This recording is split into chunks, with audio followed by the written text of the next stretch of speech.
7 sebab mengapa musibah datang bertubi-tubi. Yang pertama, karena banyaknya maksiat. Surah Yasin ayat 19 yang kita baca setiap hari.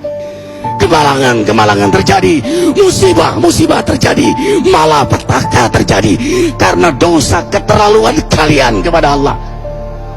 Yang kedua, karena banyaknya orang berbuat zalim. Dengarkan surah Qasas ayat 59. Kami tidak akan menghancurkan satu daerah kecuali para penduduknya banyak berbuat zalim. Anak durhaka pada orang tua, istri yang berani kepada suaminya, perampok, pembunuhan di mana-mana.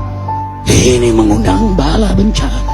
Yang ketiga, mengundang bala bencana karena kelakuan tangan-tangan manusia.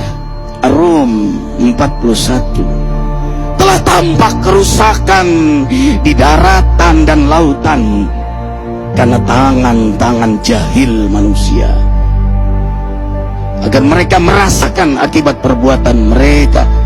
Sebagian mereka merasakan akibat perbuatan mereka, agar mereka kembali kepada Allah. Yang keempat, bencana terjadi karena para tokoh melakukan kemaksiatan dan kezaliman. Dengarkan dengan iman, wahai penduduk Indonesia yang mulia, bila kami ingin menghancurkan suatu negeri, kami perintahkan para tokohnya untuk taat kepada Allah, tapi mereka maksiat, tapi mereka berbuat zalim, tapi mereka khianat kepadaku dan kepada makhlukku. Fahaqa alaihil qaul, maka haklah untuk mereka datang bala bencana seperti kaum Ad, kaum Samud, kaum Lut, kaum Nuh. Kami hancurkan sehancur-hancurnya. Siapa tokoh itu? Para pemimpin kita yang sumpah Al-Quran di kepalanya, demi Allah tidak korupsi. Lalu korupsi. Siapa lagi?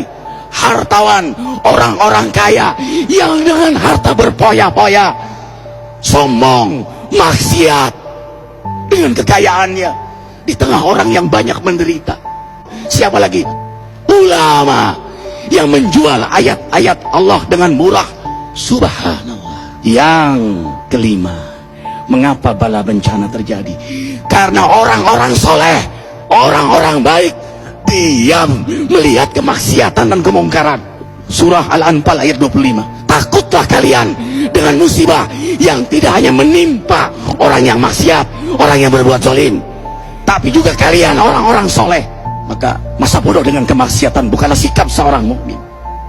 Amar ma'ruf nahi mungkar adalah amal cerdas. Yang keenam, justru karena rahmat Allah, karena peringatan yang Allah hadirkan agar hadir mahkamah kesadaran kita.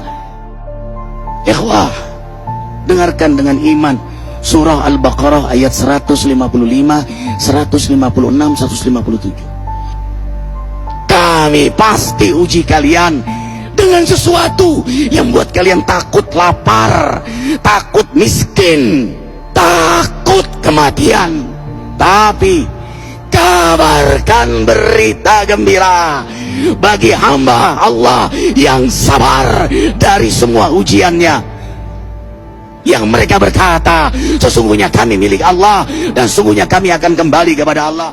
Yang terakhir, yang ketujuh, ada yang nanya, bagaimana yang maksiat yang selamat?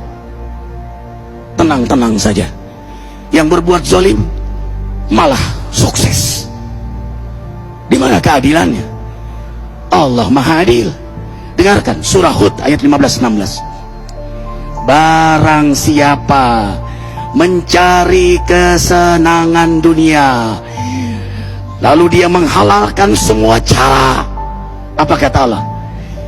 Kami beri, tapi di akhirat tidak mendapatkan secuil pun kenikmatan, malah nikmat di dunianya menjadi bahan bakar azab untuk dirinya. Itulah istidrat. Lalu apa sikap kita sekarang? Orang beriman menjadikan peristiwa apapun sebagai jalan untuk mendekatkan dirinya kepada Allah.